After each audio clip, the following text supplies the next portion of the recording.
show you a couple of other, it's like a combination of glute stability, core stability, some back work. It depending on how my body's feeling and depending on what is maybe imbalanced at the time or what needs a little bit more focus or just what I feel like my body needs on the day, I will make adjustments to what I give myself for my prehab stuff before I begin. So I like to do a bit of most things as part of my pre-warm-up stuff. I always do some glutes, I always do some tummy, I always do some back, I always do some stretching, and I always do some sort of tapping of some sort. It takes me about 25 minutes to do all of this, but it's always worth it because I notice such a big change in my performance, in how my body feels, how my knees feel, how my back, everything just feels like 100% better when I do this before a session. And it will generally show in times or in distances when I'm jumping as well, or technically, you know? So I'm gonna show you. All right, so again, depending on what your pelvis posture is like will change the technical aspect or the exercises as to what's needed for you. But I really love to do some glute work in a kneeling position, and the focus, anytime you're doing kneeling glute work, you want to make sure that your pelvis stays neutral. So imagine like you have hot tea sitting on your lower back and you don't want it to be tipping from side to side or like so.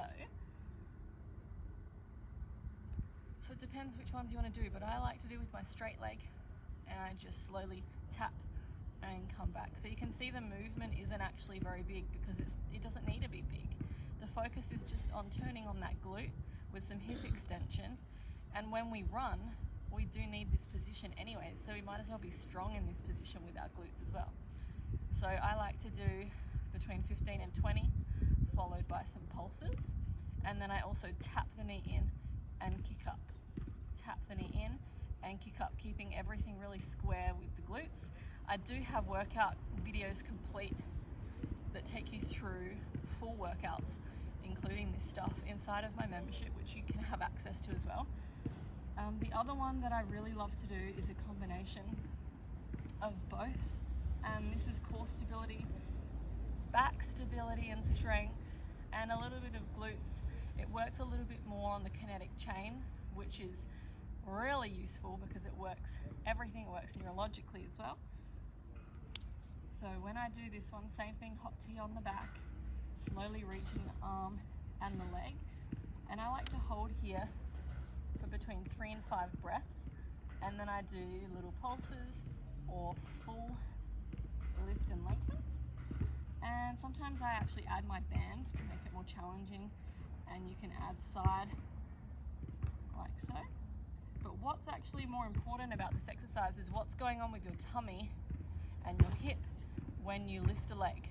So if your tummy starts to hang down or push out to the side when you are lifting a leg or when you're bringing it back in, it can show signs of weakness in your deep core muscles or an imbalance going on with one of your abdominal muscles, or maybe a weakness in one of your glutes or some tightness going on. And that's going to be really important to work on because that is going to affect your performance.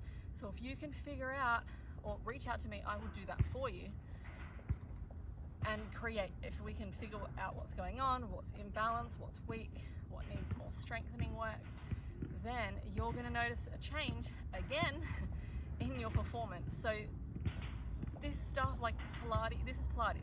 It can be really simple, but this is the stuff that really makes you feel so different in all your workouts. And to me, there's nothing more valuable than investing time and energy in my body to feel stronger so that I feel better on the track. I know that I've done all the things necessary to look after myself, to perform, and it always pays back on the track or just in how I'm feeling, how I recover, and also your body longevity. So reach out if you want some help, if you want to do any of the workouts from the on-demand. I'll pop a link